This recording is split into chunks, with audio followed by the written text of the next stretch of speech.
بسم اللہ الرحمن الرحیم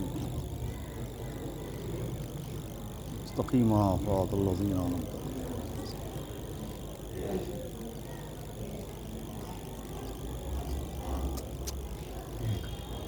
اعوذ باللہ السمیع العلیل العظیم من الشیطان اللعین الرجیم بسم اللہ الرحمن الرحیم الحمدللہ رب العالمین الصلاۃ والسلام علی سیدنا و نبینا و شفیعنا و طبیب قلوبنا و مولانا و مقتدانا بالقاسم محمد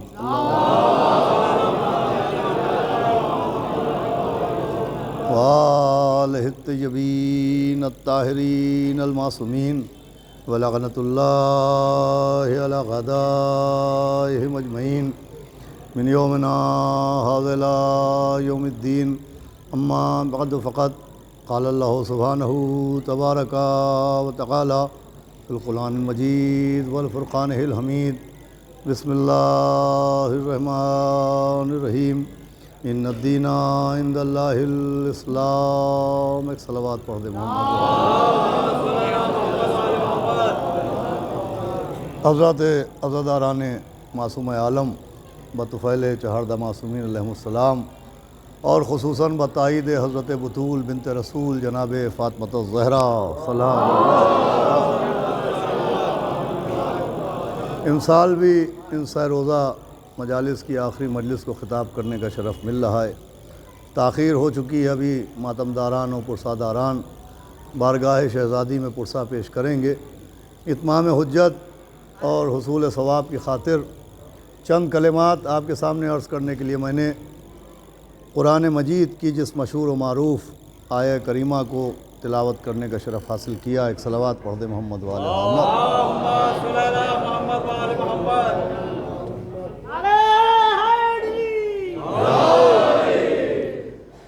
اس میں خداوند عالم نے اپنے جس دین کا تعارف فرمایا، اس دین کو اسلام کہتے ہیں۔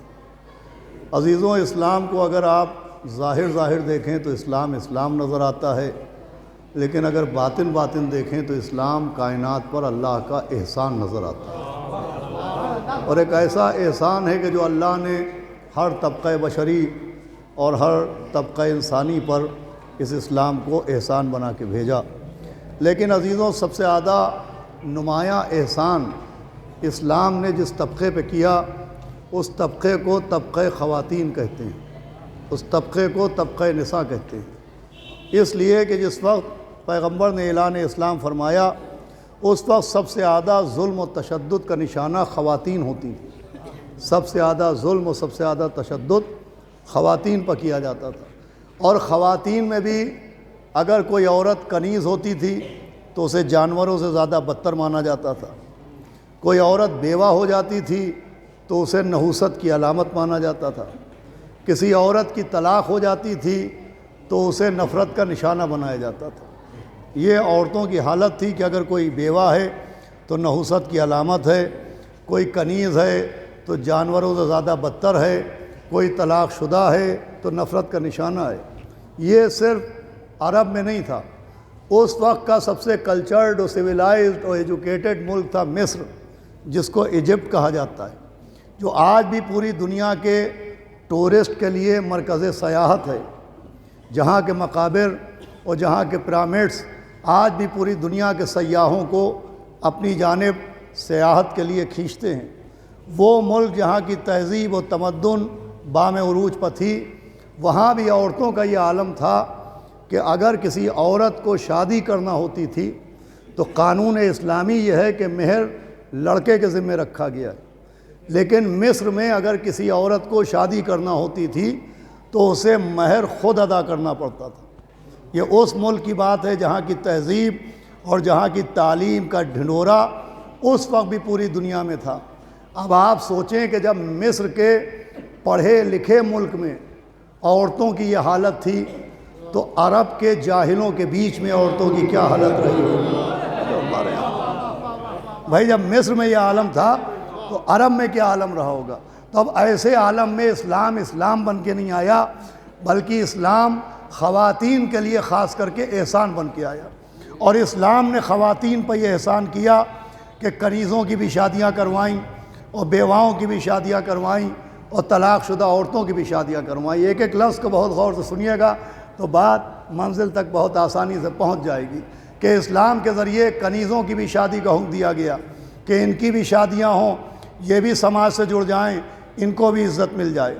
بیواؤں کی شادیاں ہوئیں کہ ان کو بھی سماج سے جوڑو، انہیں بھی عزت کا حقدار بناؤ۔ طلاق شدہ عورتوں کی شادیاں کروائی گئیں کہ ان کی بھی شادی ہو جائے، یہ بھی سماج سے جڑ جائیں، یہ بھی سوسائٹی کا حصہ ہو جائیں۔ اس طریقے سے اسلام نے خواتین پر احسان کیا۔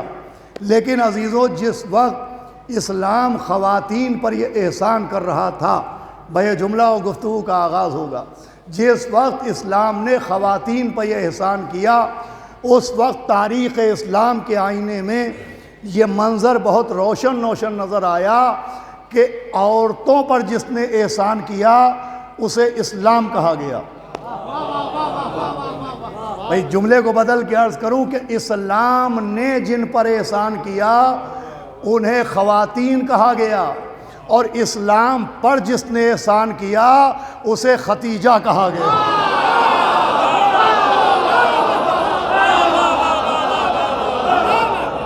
ایک صلوات بھیجے محمد و آل محمد۔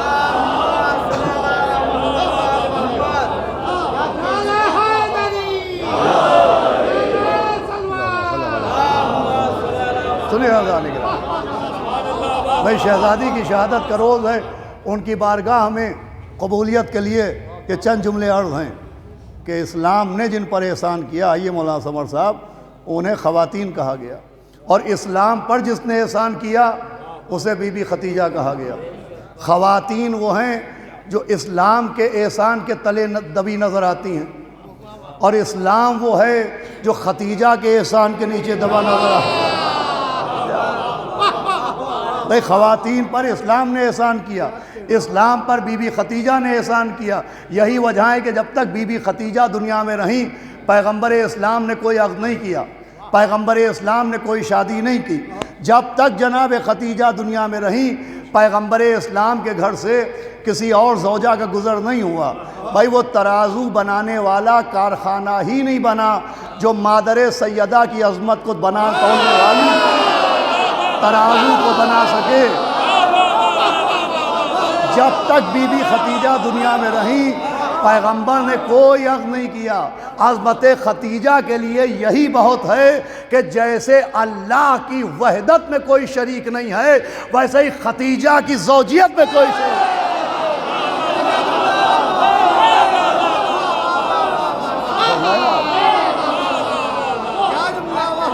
بھائی جیسے اللہ وحدت میں لا شریک ہے،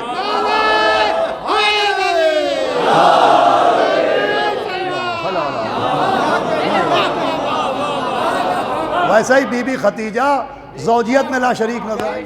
جب تک بی بی ختیجہ رہیں، پیغمبر نے کوئی شادی، کوئی عقد نہیں کیا۔ اب بی بی ختیجہ کے بعد شادیاں ہوئیں، کسی نے لکھا نبی کی 9 بیویاں تھیں، کسی نے لکھا کہ 11 بیویاں تھیں، کسی نے لکھا کہ 15 بیویاں تھیں۔ توجہ فرمائیے گا عزیزان گرامی، اب پیغمبر اسلام نے بی بی ختیجہ کے بعد شادیاں کی، اور جب پڑھے لکھی سوسائٹی میں اسلام کے لیے گفتگو ہوتی ہے تو ایک غیر مسلمین طبقہ مسلمانوں پر اعتراض کرتا ہے کہ صاحب پرافٹ آف اسلام نے اتنی شادیاں کیوں کی؟ پیغمبر اسلام کے سنیے گا، میں بہت الجھے ہوئے مسئلے کا بہت سلجھا ہوا جواب دے رہا ہوں شہزادی کے صدقے میں کہ صاحب پیغمبر اسلام نے اتنی شادیاں کیوں کی؟ پیغمبر اسلام کے اتنی بیویاں کیوں تھیں؟ پیغمبر اسلام نے اتنے عقد کیوں کیے؟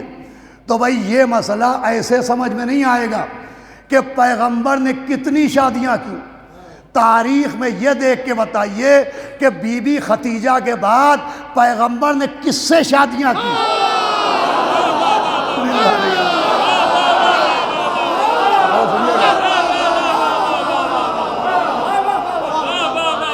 بھائی ملکۃ العرب کے بعد، جناب ختیجہ کے بعد پیغمبر اسلام نے کن سے شادیاں کی؟ تاریخ کیا کہہ رہی ہے؟ روایتیں کیا لکھ رہی ہیں؟ کتابیں کیا کہہ رہی ہیں؟ تو تاریخ یہ کہتی ہے کہ بی بی ختیجہ کے بعد پیغمبر نے جن عورتوں سے شادیاں کی وہ سب رئیس و کبیر نہیں تھیں، وہ سب حسین و جمیل نہیں تھیں۔ تاریخ کہتی ہے بی بی ختیجہ کے بعد پیغمبر نے جن عورتوں سے شادیاں کی ان میں وہ کنیزیں بھی تھیں جنہیں جانوروں سے زیادہ بدتر مانا جاتا تھا، ان میں وہ بیوائیں بھی تھیں جنہیں نحوست کی علامت مانا جاتا تھا، ان میں وہ طلاق شدہ عورتیں بھی تھیں جنہیں نفرت کا نشانہ بنایا جاتا تھا۔ تو جو سنیے گا بھائی، پیغمبر نے کنیزوں سے شادیاں کی، پیغمبر نے بیواؤں سے شادیاں کی، پیغمبر نے جناب ام سلمہ سے شادی کی، بیوہ تھی، پیغمبر نے زینب بنت حجج سے شادی کی، وہ طلاق شدہ تھی، پیغمبر نے کنیزوں سے شادیاں کی کہ ان کو بھی عزت ملے، یہ بھی سماج سے جڑ جائیں۔ پیغمبر نے بیواؤں سے شادیاں کی تاکہ ان سے بھی حق کا سلسلہ جاری ہو جائے، ان کے لیے بھی عزت کے دروازے کھل جائیں۔ پیغمبر نے طلاق شدہ عورتوں سے شادیاں کی تاکہ ان کو بھی عزت ملے۔ یہ جملہ چاہے جیسے سنیے گا، پیغمبر نے کنیزوں سے شادیاں کی کہ انہیں بھی عزت ملے، بیواؤں سے شادیاں کی کہ انہیں بھی عزت ملے، طلاق شدہ عورتوں سے شادیاں کی تاکہ انہیں بھی عزت ملے۔ عزیزوں، اب سمجھ میں آیا پیغمبر نے اتنی شادیاں کیوں کی۔ یہ شادیاں پیغمبر نے اپنی تسکین کے لیے نہیں کی ہیں، عزت خواتین کے لیے کی۔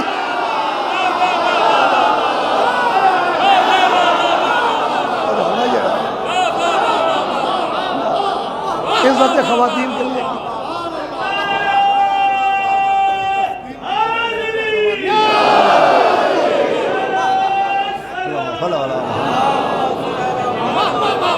عزت خواتین کے لیے شادی، کہ دوسروں کی بھی ہمت بڑھے، سماج بیواؤں سے بھی شادیاں کرے، سماج میں طلاق شدہ عورتوں کی بھی شادیاں کرے۔ پیغمبر نے شادیاں کی کہ عزت ملے، اور عزت ملی۔ اسی عزت کے پیچھے مسلمان پڑا ہوا ہے۔ کیا سنا ہمارے یہاں عزت ملی کہ صاحب قرآن نے ان کو ام المومنین کہا ہے، مومنین کی ماں کہا ہے، تو ہم بھی انکار قرآن نہیں کرتے۔ بے شک قرآن نے ازواج رسول کو ماں کہا، لیکن قرآن پاگلوں کے لیے نہیں آیا ہے، دیوانوں کے لیے نہیں آیا ہے، خبط الحواسوں کے لیے نہیں آیا ہے، منہ کا لقمہ کان میں رکھنے والوں کے لیے نہیں آیا ہے، جمعے کی نماز بدھ کے دن پڑھانے والوں کے لیے۔ قرآن صاحبان فہم کے لیے آیا ہے۔ بھائی قرآن نے ماں کہا، مگر عقل یہ کہتی ہے کہ ماں کا لفظ محترم ہے، مگر ضروری نہیں کہ لفظ کے محترم ہونے سے شخص بھی محترم ہو جائے۔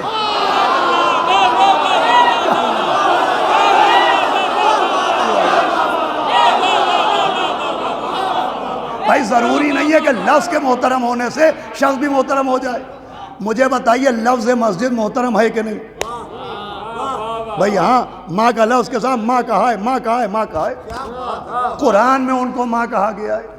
تو بھیا جس قرآن میں ازواج کو ماں کہا گیا ہے، آنکھیں کھول کے پڑھو، اسی میں آزر جیسے کافر کو حضرت ابراہیم کا باپ کہا گیا ہے۔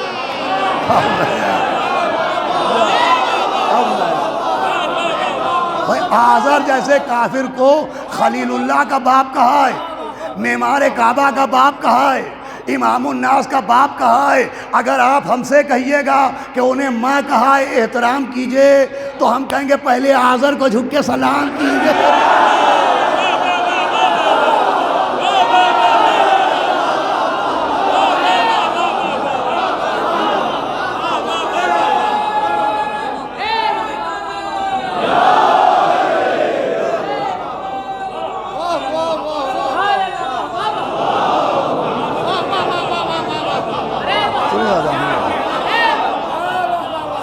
بھائی ماں کا لفظ محترم ہے، لیکن لفظ کے محترم ہونے سے شخص محترم نہیں ہوتا۔ مسجد کا لفظ بھی محترم ہے کہ نہیں؟ لفظ مسجد آیا، نماز کا خیال آیا، لفظ مسجد آیا، عبادت کا خیال آیا۔ مسجد کا لفظ بھی محترم ہے، لیکن قرآن میں اللہ نے نبی سے کہا کہ دیکھو مسجد ضرار میں نہ جانا۔ کیا سمجھایا؟ بھائی مسجد ضرار کیا ہے؟ منافقوں نے مدینے میں مسجد نبوی کے مقابلے میں ایک مسجد بنائی، اسے بھی مسجد ہی کہا جاتا ہے، اسے کھنڈر نہیں کہا گیا، اسے عمارت نہیں کہا گیا، اسے بھی مسجد کہا گیا، مگر مسجد کے لفظ سے وہ محترم نہیں ہوئی۔ ہم نے وہیں سے سمجھا جب ہر عمارت مسجد کہنے کی وجہ سے محترم نہیں ہوتی تو ہر عورت ماں کہنے کی وجہ سے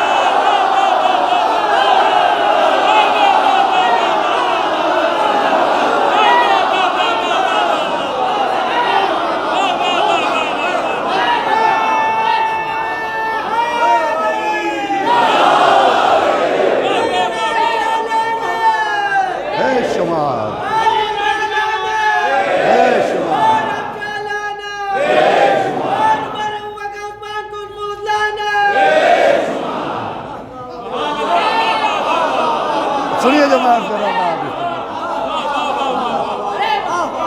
تو بہرحال نبی نے عزت خواتین کے لیے وہ کہا انہیں ام المومنین کہا گیا ہے، کہا گیا ہوگا، لیکن مجھے بتائیے جو ام المومنین کا لقب ملا یہ انہیں کیوں ملا؟ بھئی ام المومنین کا لقب کیوں ملا؟ تو ان کو اپنی ریاضت کی وجہ سے نہیں ملا، اپنی شرافت کی وجہ سے نہیں ملا، اپنی عبادت کی وجہ سے نہیں ملا، ولادت کی وجہ سے تو ملا ہی نہیں۔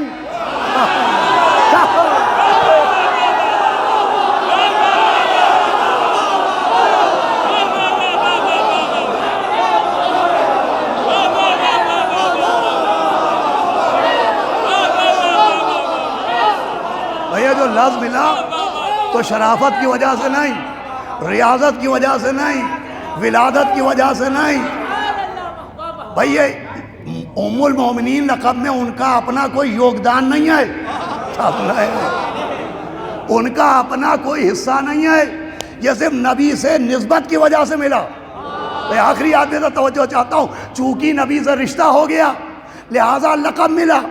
اب جس قرآن میں ازواج کو لقب ملا ام المومنین، اسی قرآن میں نبی کو بھی ایک لقب ملا، بسم اللہ الرحمن الرحیم وَوَجْدَكَ عَائِلًا فَأَغْنَىٰ، کہ نبی آپ غریب تھے ہم نے آپ کو غنی بنایا۔ بھائی جس قرآن میں پوری توجہ ازواج کو ماں کہا گیا، اسی قرآن میں نبی کو مالدار کہا گیا کہ آپ مفلس تھے ہم نے مالدار بنایا، آپ غریب تھے ہم نے غنی بنایا۔ تو ازواج کو جو لقب ملا وہ نبی کی وجہ سے۔ مجھے بتائیے نبی جو غنی بنے وہ کس کی وجہ سے؟ نبی جو مالدار بنے وہ کس کی وجہ سے؟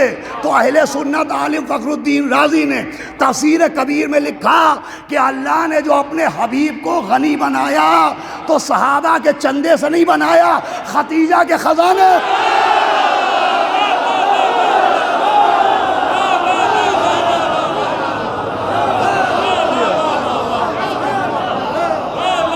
جملہ آپ کے حوالے کرنا، بی بی ختیجہ کے خزانے سے بنایا۔ لیجئے ازواج کو جو لقب ملا وہ نبی کے صدقے میں، مگر نبی کو جو لقب ملا وہ ختیجہ کی وجہ سے۔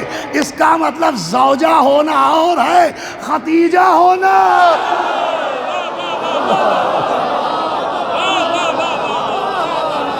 اے صلوات بھیجے محمد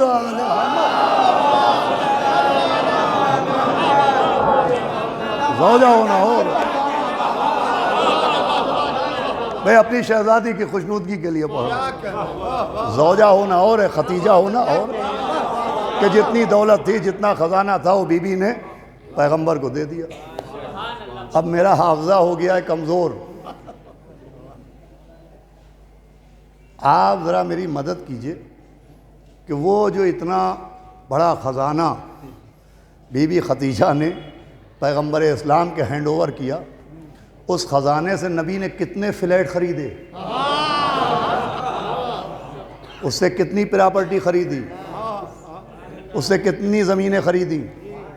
بھائی اس دولت کا پیغمبر نے کیا کیا ہے؟ تاریخ کیا کہتی ہے؟ تو تاریخ یہ کہتی ہے کہ اسی دولت سے تو نبی نے بے گھروں کو گھر دیا، بے زروں کو زر دیا، بیماروں کو دوا دی، برہنہ کو ردا دی، بھوکوں کو غذا دی۔ اسی بی بی ختیجہ کے خزانے سے نبی نے یتیموں کی کفالت کی، بیواؤں کی مدد کی، بے گھروں کو گھر دیا، بے زروں کو زر دیا۔ اور اسی خزانہ ختیجہ کی وجہ سے ایک اسلامک ڈپارٹمنٹ بنا جس کا نام ہے بیت المال۔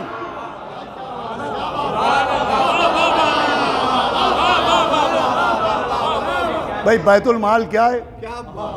بیت المال ایک اسلامک ڈپارٹمنٹ ہے جو مدینے میں بنا، جس میں مال و دولت جمع ہوتا تھا، اس سے غریبوں کی مدد ہوتی تھی۔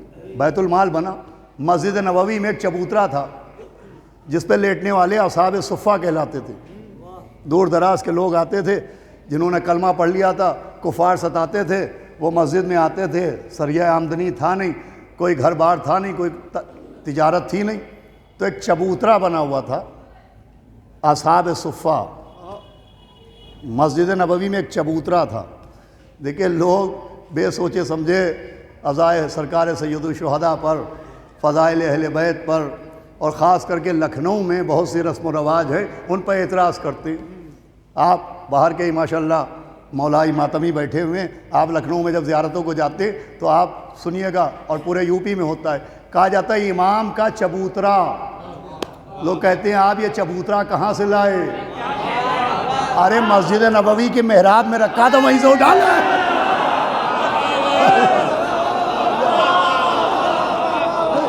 چبوترے تو وہاں بھی تھے، اب یہ محراب میں رکھا ہوا تھا، کیونکہ امام کا چبوترا ہے نا، لہذا محرابی سے ملا ہے،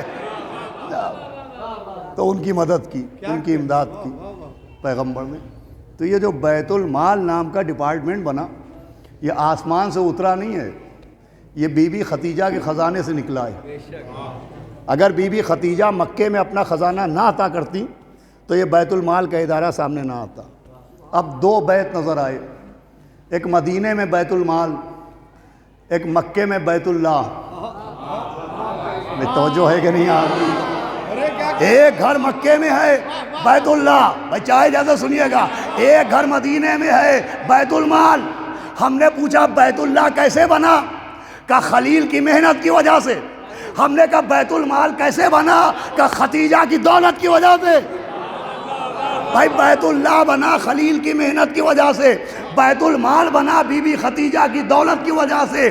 ایک گھر خلیل کی محنت کا نتیجہ، ایک گھر ختیجہ کی دولت کا نتیجہ، مگر فرق بھی رہا۔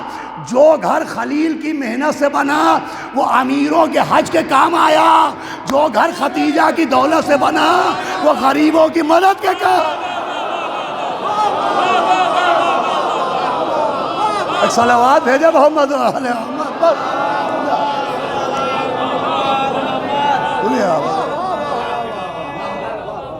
بھائی جو نبی کو غنی بنایا گیا تو ختیجہ کی دولت سے بنایا گیا۔ دیکھیں دو اعتراض نبی پہ ہوتے تھے، ایک یہ کہ یہ تو غریب ہیں، ان کے پاس دولت نہیں ہے، ان کے پاس پیسہ نہیں ہے، ایک اعتراض یہ ہوتا تھا، اور ایک اعتراض یہ تھا کہ ان کے کوئی آل و اولاد نہیں ہے۔ اب نبی کی شان میں گستاخی ہو تو اللہ میاں مصلحت پسند بن جائیں، یہ نہیں ہو سکتا۔ اللہ تو کسی نبی کے گستاخ کو برداشت نہیں کرتا۔ پہلے نبی کا گستاخ ہو تو آسمان سے نکالا جائے، آخری کا گستاخ ہو تو مکان سے نکالا جائے۔ ہمارے یہاں اللہ نبی کے گستاخوں کو پسند نہیں کرتا۔ ایک گستاخی یہ ہوتی تھی کہ یہ غریب ہیں، ان کے پاس مال و منان نہیں۔ ایک گستاخی یہ ہوتی تھی کہ یہ بے اولاد ہے، کوئی آل و اولاد نہیں۔ اللہ نے اپنے نبی کے گستاخوں کو جواب دیا، اور آیتوں کی شکل میں دیا۔ جو کہتے تھے ان کے پاس مال و منان نہیں، انہیں جواب دیا وہ وجد کا فاعلن اغنا، اور جو کہتے تھے ان کے کوئی آل و اولاد نہیں، انہیں جواب دیا انا اعطینا۔ بھائی آپ تھکے تو نہیں ہیں؟ انا اعطینا کل کوثر۔ اللہ نے اپنے نبی کو مال و منان بھی دیا، اپنے نبی کو آل و اولاد بھی دی۔ یہ جملہ چاہے جیسے سنیے گا، مگر اسے کیا کیجئے کہ جس کشتی میں مال دیا وہ بھی ختیجہ، جس گودی میں آل دی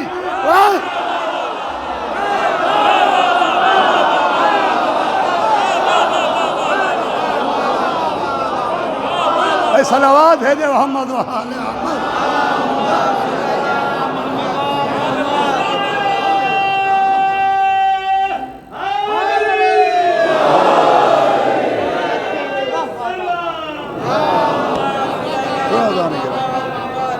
مال و منان کا ذریعہ بھی بی بی ختیجہ بنے، آل و اولاد کا ذریعہ بی بی ختیجہ بنے۔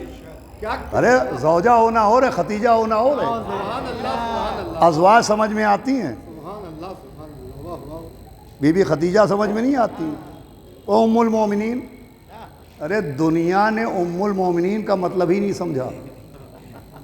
ام المومنین کا مطلب ہے مومنین کی ماں. وہ ام المومنین ہیں، ام المومنات نہیں.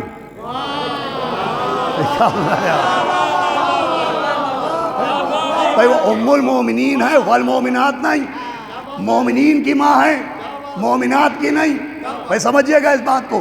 مومنین کہتے ہیں مومن مردوں کو، اور مومنات کہتے ہیں مومن عورتوں کو.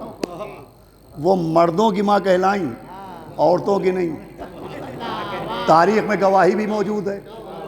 ایک صاحبہ بیٹھی تھی، ناک پر غصہ بیٹھا رہتا تھا نتنی کی طرح،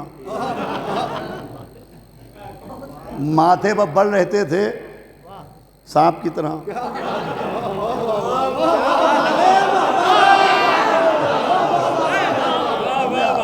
ایک عورت نے آ کے ماں کہہ کے سلام کیا.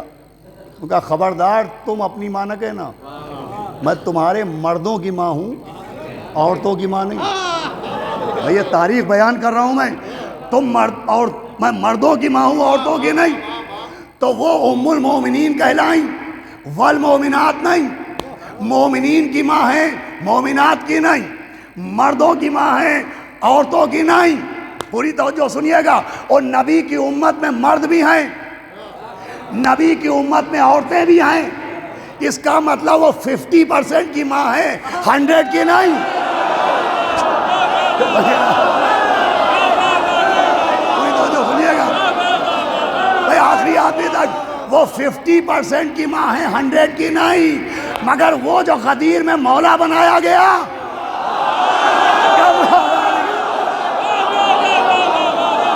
جس کے لیے آگے والوں کو پیچھے بلایا گیا، پیچھے والوں کو آگے لایا گیا، کجاووں کا ممبر بنایا گیا، نبی کے ہاتھوں پر بلند فرمایا گیا، من کنت مولا ہو فہذا علی مولا فرمایا گیا. بھائی مبارکباد دینے والے منافق نے بھی کہا کہ ابو طالب کے بیٹے مبارک ہو، تم مومنین کے بھی مولا کیا بنایا، اور مومنات کے بھی مولا. اس کا مطلب جو غدیر میں مولا بنا وہ 100% کا مولا بنا. اب لعنت ان کی نسلوں پر کہ 50% کی ماں سمجھ میں آتی ہے، 100%.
50% کی اماں سمجھ میں آ رہی ہیں، 100% والا باپ سمجھ میں نہیں آ رہا.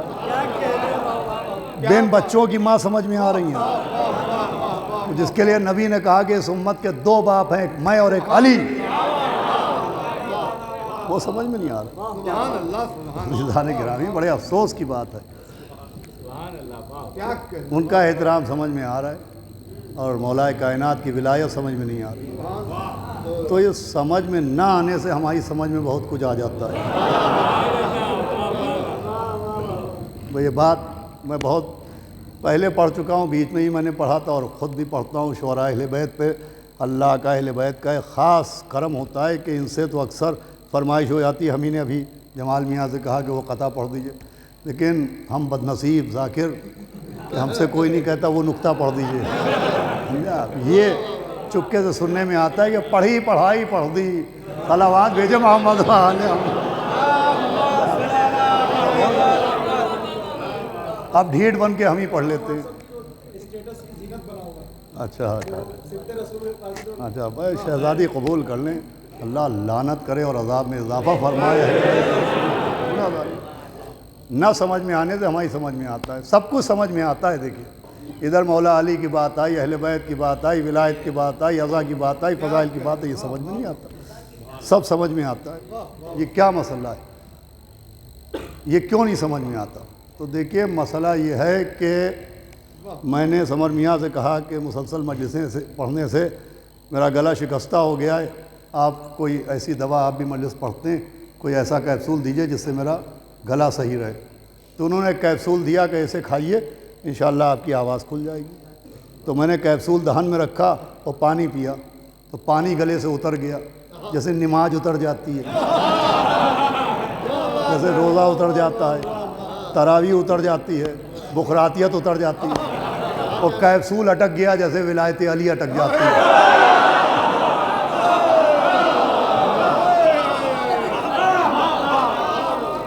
میں نے کہا صاحب کیا آپ کو عداوت ہے؟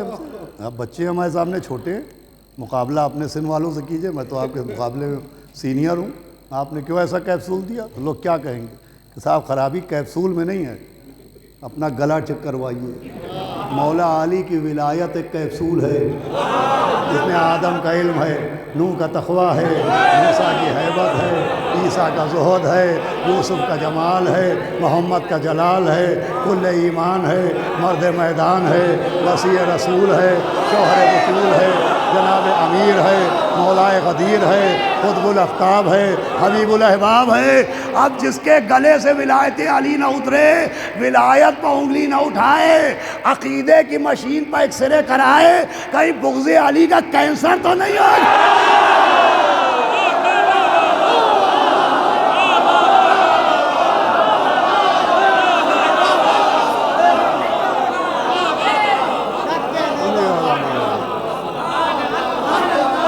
تمام ہونے کو تو عزیزوں میں عرض کرا، زوجہ ہونا اور ہے، بی بی ختیجہ ہونا اور ہے۔ زوجہ ہونا اور ہے، بی بی ختیجہ ہونا اور ہے۔ جب تک بی بی ختیجہ رہیں پیغمبر نے کوئی شادی نہیں کی۔ اب جب حیات جناب ختیجہ میں کوئی عقد ہی نہیں تھا تو طلاق کی باتیں کہاں سے آتی؟ اب جب دوسرے عقد ہوئے تو پھر سورہ طلاق بھی نازل ہوا، سورہ تحریم بھی نازل ہوا۔ قرآن کا دعویٰ ہے کہ قرآن میں ہر خشک و تر ہے، تو بالکل ہر خشک و تر ہے۔ اعلان ہوا ہے نبی تمہاری 2 بیویوں کے دل ٹیڑھے ہو گئے۔ آپ سمجھے قرآن میں کیا کیا ہے؟ بھئی قرآن نے کہا ہے ہر خشک و تر ہے، یہ جو دل کا ذکر ہو رہا ہے کہ دل ٹیڑھے ہو گئے، تو یہ دل کا ذکر نہیں ہو رہا ہے، یہ ازواج رسول کی ECG رپورٹ دکھائی جا رہی ہے، ایک کارڈیوگرام دکھایا جا رہا ہے۔ سورہ طلاق آیا، سورہ تحریم نازل ہوا کہ اگر تم طلاق دے دو تو ان سے بہتر دے دیں گے۔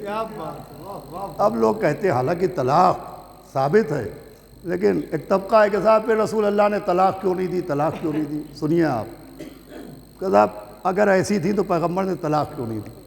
تو دیکھیے پیغمبر کا معاذ اللہ فعل ہمارا آپ کا فعل نہیں ہے کہ میں نے کچھ کہا وہ میرے لیے ہے، آپ کے لیے حجت نہیں ہے۔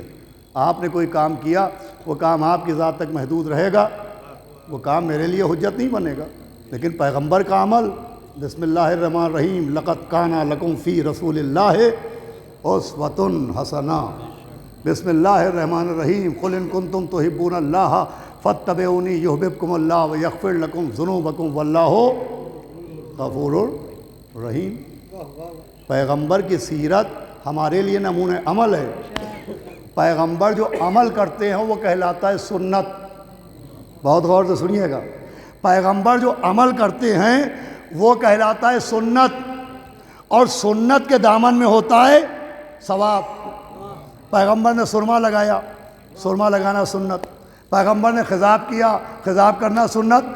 تو پیغمبر کا عمل کہلاتا ہے سنت، اور سنت کے دامن میں ہوتا ہے ثواب۔ بھائی جب آپ شادی کی تقریب میں جاتے ہیں تو خطبہ نکاح سنتے ہیں، اس پہ حدیث آتی ہے کہ النکاح من سنتی، کہ نکاح میری سنت ہے. تو نبی نے نکاح کیے، بھائی پوری توجہ فرمائیے گا، تو نکاح کرنا سنت بن گیا. اب اگر نبی طلاق دے دیتے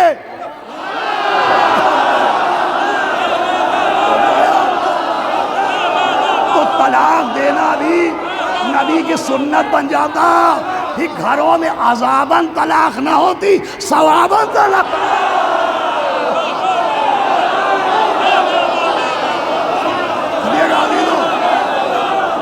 عذاباً طلاق نہ ہوتی، ثواباً طلاق ہوتی.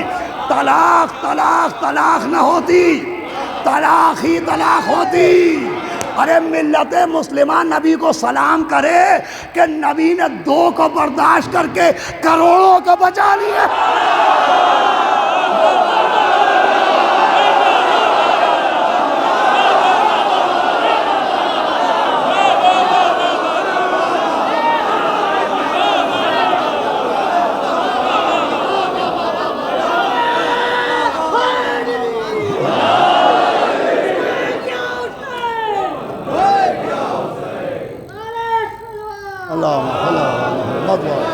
سنیں آزاد کرام،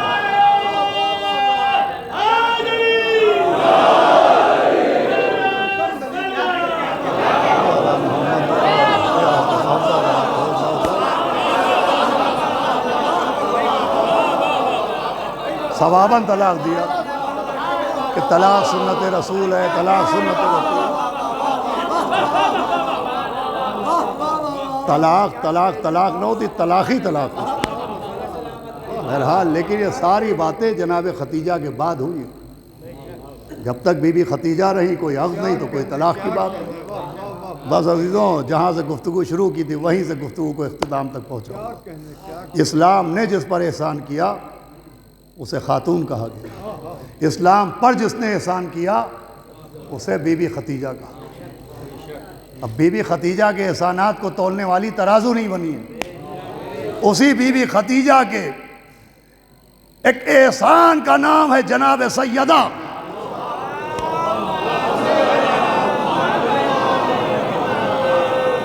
بی بی فاطمہ.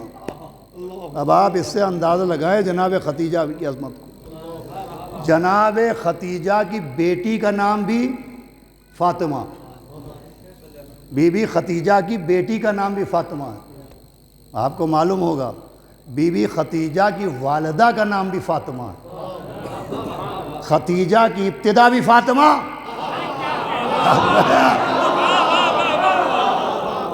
اور بی بی ختیجہ کی انتہا بھی فاطمہ.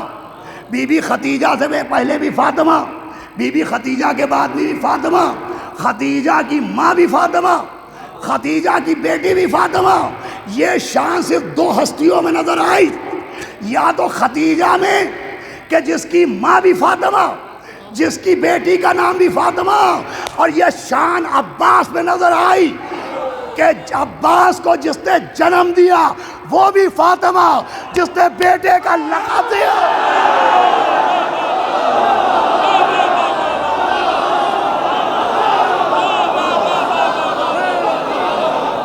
وہ بھی فاطمہ.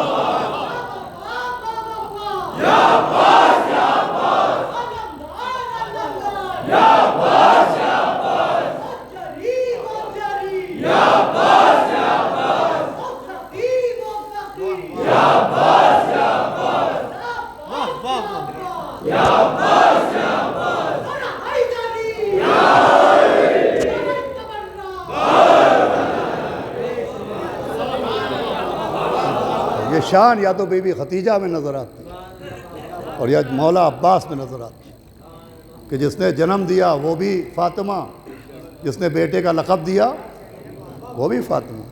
بی بی ام البنین کا نام بھی فاطمہ. جس نے کہا عباس میرا بیٹا، بی بی فاطمہ نے کہا عباس میرا بیٹا. کس بی بی نے کہا کہ جب آسمان پر قصیدہ خوانی ہو رہی ہے، اللہ مدح اہل بیت کر رہا ہے، تو زہرا کے گھر میں چکی چلانے والا، روٹی بسورا لانے والا، انگوٹھی پر آیت پہنچانے والا، حسنین کا جھولا جھلانے والا، لا فتح الا علی کے نعرے لگانے والا، غدیر میں تبسم کے تیروں سے منافق کا سینہ چھلنی کرنے والا۔ جبریل پوچھا یا رب من تحت الکساء، پالنے والے چادر کے نیچے کون ہے؟ آواز آئی ہم فاطمہ و ابوہا و بالوہا و بنوہا۔ تعارف اہل بیت ہو رہا ہے۔ کون اہل بیت؟ جو فاطمہ کے بابا وہ اہل بیت، جو فاطمہ کے شوہر وہ اہل بیت، جو فاطمہ کے بیٹے وہ اہل بیت، جو فاطمہ کا بیٹا وہ اہل بیت، جو فاطمہ کا بیٹا گفتگو تمام ہو رہی ہے وہ اہل بیت، جو فاطمہ کا بیٹا، جو فاطمہ کا بیٹا، جو فاطمہ کا بیٹا، ارے جو بھی فاطمہ کا بیٹا جسے تاریخ ہے یہ فاطمہ کے بیٹے وہ بھی اہل بیت، جس کے لیے فاطمہ کہتے ہیں عباس میرا بیٹا۔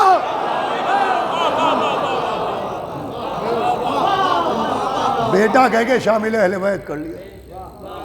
اب کوئی احمق ماں یہ نہ کہیں کہ جناب عباس شامل اہل بیت کیسے ہیں؟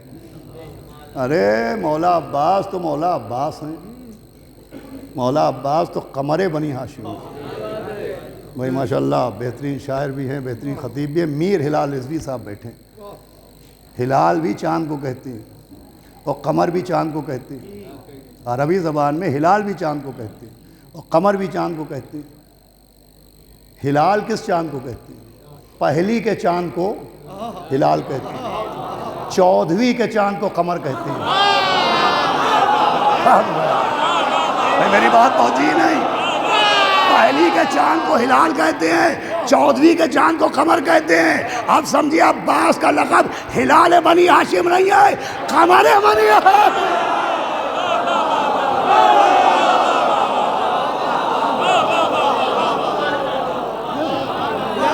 یہ 14 کا چاند ہے، 14 کا چاند۔ جسے بی بی نے کہا میرا بیٹا، کہا وہ شامل اہل بیت کیسے ہو سکتے ہیں؟ ارے اہل مولا عباس تو مولا عباس ہیں۔ ہم نے دیکھا فارس کی وادیوں سے ایک عارف جناب امیر چلا، ہاتھ میں معرفت کا عصا تھا، منزل در جناب امیر تھی۔ چلتے چلتے مولا علی کے گھر کی ڈیوڑی پر بیٹھ گیا۔ ایک دن آواز آئی منا اہل البیت۔ ہم وہیں سے سمجھے کہ جب مولا علی کے قدموں کے آنگن میں بیٹھنے والا منا اہل البیت ہے تو علی کی گود کے گلشن میں کھیلنے والا۔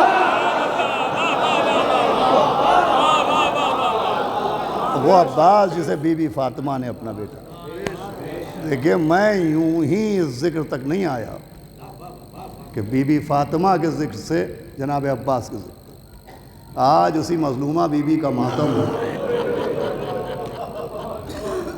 آج ماتم کا تعلق بی بی فاطمہ سے، اور ماتم میں ہاتھوں کا سب سے بڑا حصہ ہوتا ہے۔ ماتم میں ہاتھوں کا بڑا حصہ ہوتا ہے۔ آج ماشاءاللہ یہ نوجوان یہ ماتم ہی ماتم نہیں کریں گے، سیدہ کے سارے بیٹے ماتم کرنے آئیں گے۔ سیدہ کے سارے بیٹے آج ماتم کرنے آئیں گے۔ وہ بیٹے بھی آئیں گے جو ہاتھوں سے ماتم کریں گے، وہ بیٹا بھی آئے گا جو بغیر ہاتھ سے۔ عزیزو آوازیں بلند ہونے لگی۔ خوب عزاداری کی آپ نے۔ سیدہ کا غم تو مسلسل ہے۔ میں شاید پچھلی بار بھی عرض کر چکا، یہ ماتمی جس انداز میں ماتم کرتے ہیں، ماتم کا حق تو کبھی ادا نہیں ہو سکتا۔ یوں گو عمر بھر حسین پہ آنسو بہائیں گے، حق غم حسین ادا کرنا، لیکن کم سے کم ایسے ہی ماتم کرنا چاہیے جیسے ماتم ہوتا ہے۔ اس لیے کہ مجھے یقین ہے جب یہ ماتمی بی بی سیدہ کا ماتم کر کے اپنے گھر جاتے ہوں گے تو ان کی پسلیوں میں درد ضرور ہوگا، ان کی پسلیوں میں درد ہوتا ہوگا۔ جب پسلیوں میں درد ہوتا ہوگا تب سمجھ بھی آتا ہوگا کہ وہ مرثیہ کیا تھا کہ صبت علیہ وصائب اللہ، صبت علیہ۔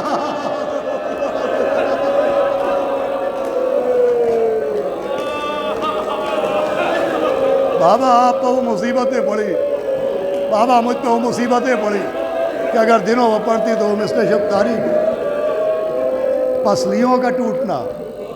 ماشاءاللہ نوحہ خان نوحے کہتے ہیں خوب ذکر ہوتا ہے پسلیوں کا۔ میں نے عرض کیا تھا اور پھر عرض کرتا ہوں، دیکھیے مصائب میں عجب کیفیت ہے کہ جتنی مرتبہ آپ سنیے، جیسے قرآن کبھی باسی نہیں ہوتا، ویسے ہی مصائب کبھی بھی سنے جائیں آنکھوں سے آنسو ختم نہیں ہوتے۔ میں نے پڑھا تھا کہ میں جب انگلینڈ گیا تھا برمنگھم میں جناب سیدہ کی مجلسیں پڑھنے، اور وہاں میں نے یہی پڑھا کہ شہزادی کی پسلیاں توڑ ڈالی۔ تو وہاں پر ایک آرتھوپیڈک ہڈیوں کے ڈاکٹر تھے، ڈاکٹر ناصر صاحب، انہوں نے مجھ سے کہا کہ بھئی آپ نے مصائب پڑھے، لوگ خوب روئے، آپ نے بی بی کی ٹوٹی پسلیوں کا ذکر کیا، ذرا آپ اس کی وضاحت کیا کیجئے تو گریے میں اور اضافہ ہوگا۔ تو میں نے کہا وضاحت کا کیا مطلب ہے، میں سمجھا نہیں، میں کیسے وضاحت کروں؟ تو کہا دیکھیے میں ہڈیوں کا ڈاکٹر ہوں، اور ہڈیوں کا قانون یہ ہے کہ اگر ہاتھ کی ہڈی ٹوٹ جائے تو تکلیف ہوتی ہے، مگر جب پلاسٹر چڑھ جاتا ہے تو تکلیف ختم ہو جاتی ہے۔ پاؤں کی ہڈی ٹوٹ جائے تو درد ہوتا ہے، مگر جب پلاسٹر چڑھ جائے تو درد رک جاتا ہے۔ لیکن اگر کسی کی پسلیاں ٹوٹ جائیں، ماشاءاللہ، اگر پسلیاں ٹوٹ جائیں تو پسلیوں کا درد نہیں رکتا۔ جب سانس اندر جاتی ہے تو درد ہوتا ہے، جب سانس باہر آتی ہے تو درد ہوتا ہے۔ یہی وجہ ہے کہ میری شہزادی پسلیاں پکڑے بابا، ارے میرا محسن مار ڈالا گیا، میرا گھر جلا دیا گیا، اے بابا تم نے مجھے صدیقہ کہا تھا، مجھے بڑے دربار میں جھٹلا ہے۔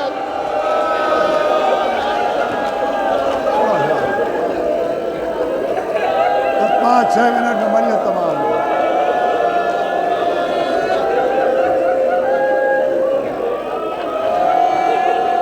ٹوٹی ہوئی پسلیاں، اور دیکھیے یہ بیت الحزن ہے، بیت الحزن، رونے والا گھر۔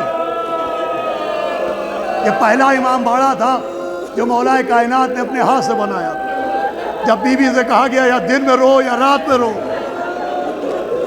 تو مولا علی نے امام باڑہ بنا دیا، بیت الحزن بنا دیا۔ 2 بیٹیاں ہیں، پوری دنیا میں 2 بیٹیاں ہیں جنہیں باپ پر رونے سے روکا گیا۔ یہ بہت بڑا جرم ہے، بیٹی کو باپ پر رونے سے روکنا، یہ گناہ کبیرہ، جرم عظیم ہے۔ اس لیے کہ بیٹی کا ایک کام یہ بھی ہوتا ہے کہ مولا علی کے پاس ایک شخص آیا اور اس نے کہا کہ یا علی آپ دعا کر دیں کہ مجھے اللہ ایک بیٹا دے۔ فرمایا انشاءاللہ بیٹا ملے گا، لیکن بیٹی کی دعا بھی مانگا کرو۔ اس نے کہا یا علی یہ بیٹی کا ذکر کیوں کیا؟ فرمایا بیٹیاں باپ کے جنازوں کی زینت ہوتی ہیں۔ مطلب یہ ہے کہ جب باپ مر جاتا ہے اور اس کی بیٹیاں موجود ہوتی ہیں اور گھر سے جنازہ نکلنے لگتا ہے تو بیٹیاں جنازے سے لپٹ کے روتی ہیں، یا علی فریاد، ارے کربلا میں قانون بدل دیا گیا، وہاں بیٹی موجود ہے مگر رونے نہیں دیا جا رہا ہے۔ ہائے مدینے میں سیدہ، کربلا میں سکینہ۔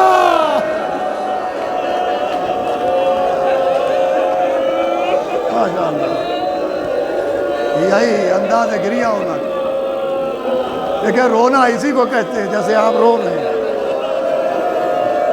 ایسا ہی چیخ کے بلک کے تڑپ کے رونا چاہیے۔ جیسے کہ جن اماموں نے ہمیں بتایا ہے کہ نماز کیسے پڑھو، روزہ کیسے رکھو، انہی اماموں نے بتایا ہے کہ مظلوم کربلا پر رویا کیسے کرو۔ 5ویں امام کے پاس ایک شخص بیٹھا تھا، مجلس ہو رہی تھی، وہ رو رہا تھا۔ امام نے کہا تم روئے نہیں؟ اس نے کہا آقا میرا رومال چھو کے دیکھیے، میں اتنا رویا ہوں کہ یہ نم ہو گیا۔ فرمایا ایسے نہیں رو۔ کہا کیسے رو؟ کہا جیسے ہماری جدہ فاطمہ زہرا رو، ایسے رویا۔ 6ٹھے امام نے فرمایا ہے کہ جب کوئی ہمارے جد مظلوم کے غم میں روتا ہے، امام کی حدیث ہے، چھٹے امام فرما رہے جب کوئی ہمارے جد مظلوم حسین کے غم میں روتا ہے تو ہماری دادی کی مدد کرتا ہے. یہ مدد ہے اس بیوی کی جس کی پسلیاں توڑ ڈالی گئی. آپ جانتے ہیں مدد کیسے ہوتی ہے؟ ابھی میں نے اپنے غریب خانے پہ ہی مجلس پڑھی، اور تکان تو انسان کا ایک حصہ ہے. میں تھکا ہوا تھا بہت، لیکن جب میں نے فضائل پڑھے، آپ داد دینے لگے، نعرے لگانے لگے تو مجھے طاقت مل گئی. جب فضائل ذاکر فضائل پڑھتا ہے لوگ واہ واہ کر دیتے ہیں، نعرے لگتے ہیں تو پڑھنے والے کو طاقت ملتی ہے. مگر جب چیخ کے آپ روتے ہیں تو جناب سیدہ کو سہارا ملتا ہے کہ ابھی میرا حسین تنہا نہیں ہے، ابھی ہاں میرا حسین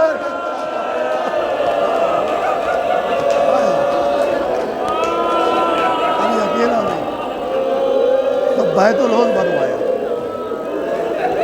بس سنیں دو باتیں.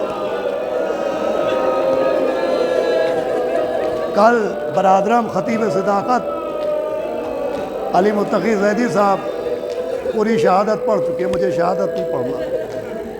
میں آپ کے ذہن کے قریب آتا ہوں اور مجلس تمام ہو جائے گی. دیکھیے، موت ہر گھر میں ہوتی ہے، جنازہ ہر گھر سے نکلتا ہے، لاشیں ہر گھر میں نظر آتی ہیں.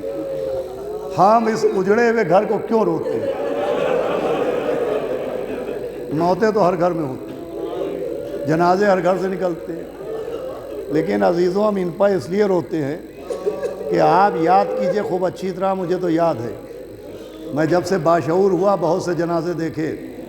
اپنے دادا کا جنازہ، باپ کا جنازہ، ماں کا جنازہ، بہت رشتہ داروں کے جنازے، دوستوں کے جنازے دیکھے. آپ بھی یاد کیجئے، آپ نے بہت سے جنازے دیکھے ہوں گے. وہ آپ مجھے یاد کر کے بتائیے، آپ نے کبھی کوئی ایسا جنازہ دیکھا ہے کہ جو گھر سے نکل کے واپس گھر میں لایا گیا؟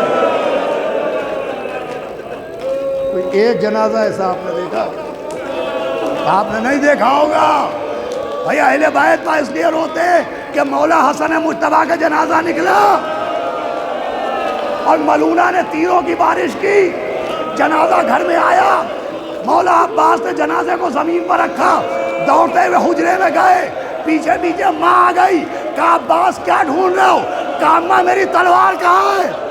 کہا عباس تلواروں کا کیا کام؟ کہا اماں غضب ہو گیا. ارے جنازہ وسیع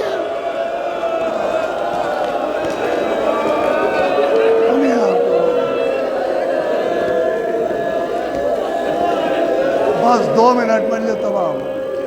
ہر گھر سے نکل، موت ہر گھر میں ہوتی ہے. سنیے 2 باتیں. بیت الحسن بنا تھا بی بی سیدہ کے لیے کہ شہزادی جائیں اپنے بابا کو رو لیں، تو وہ بنا تھا جناب سیدہ کے لیے. میں نے عرض کیا موت ہر گھر میں ہوتی ہے، لیکن جس گھر میں موت ہوتی ہے اسی گھر سے بارات بھی نکلتی ہے. جس گھر سے رونے کی آوازیں آتی ہیں اسی گھر سے قہقہوں کی آوازیں بھی آتی ہیں. ہائے خانہ سیدہ، ہائے خانہ سیدہ. بیت الحسن بنا تھا بی بی سیدہ کے رونے کے لیے کہ اپنے بابا کو روئیں گی. اب بی بی سیدہ دنیا سے گئیں، بیت الحسن سے کوئی آواز نہیں آ رہی تھی، آنا بھی نہیں چاہیے تھی، اس لیے کہ جس کے لیے بنا تھا وہ بھی چلا گیا اور جو روتی تھی وہ بھی چلی گئی. 50 برس گزرے، اس بیت الحسن سے پھر رونے کی آوازیں آئی. تاریخ نے سنا ایک بی بی رو رہی ہے. ہم نے پوچھا یہ کون رو رہی ہے؟ کہا یہ حسین کی ماں نہیں رو رہی ہے، عباس کی ماں رو رہی ہے. پھر بیت الحسن میں ماتم. اب ہاں واہ محمدہ کی آوازیں نہیں آتی تھی، اب واہ حسینہ کی آوازیں آتی. شہزادی آپ کو اجر عظیم عطا کرے. آدھی رات ہونے کو ہے، آدھی رات ہونے کو ہے. ہاں رات گہرا جائے، رات گہرا جائے تو سیدہ کا ماتم کیا جائے. سنیں، بیت الحسن بنا تھا نبی پر رونے کے لیے، لیکن پھر مولا حسین پر رویا جا رہا ہے. جناب فضہ کہتی ہیں جب سے میری شہزادی پر دروازہ گرا کہ میں نے انہیں کھڑے ہو کے نماز پڑھتے نہیں دیکھا، ہمیشہ بیٹھ کے نماز پڑھتی تھی اور بیٹھے بیٹھے نماز پڑھ کے اس دروازے کے پاس آتی تھی جسے جلا دیا گیا، اور پھر جلی ہوئی لکڑیاں نکالتی تھی، مملکت تمام ہے، اور جلی ہوئی لکڑیوں کو سونگھ کے چیخ کے روتی تھی۔ بی بی فضہ کہتی ہے میں نے پوچھا بی بی یہ جلے ہوئے دروازے کو سونگھ کے کیوں روتی ہو؟ کہ فضہ تجھے کیا معلوم، مجھے ان لکڑیوں کے اندر اپنے محسن کے خون کی خوشبو ہے۔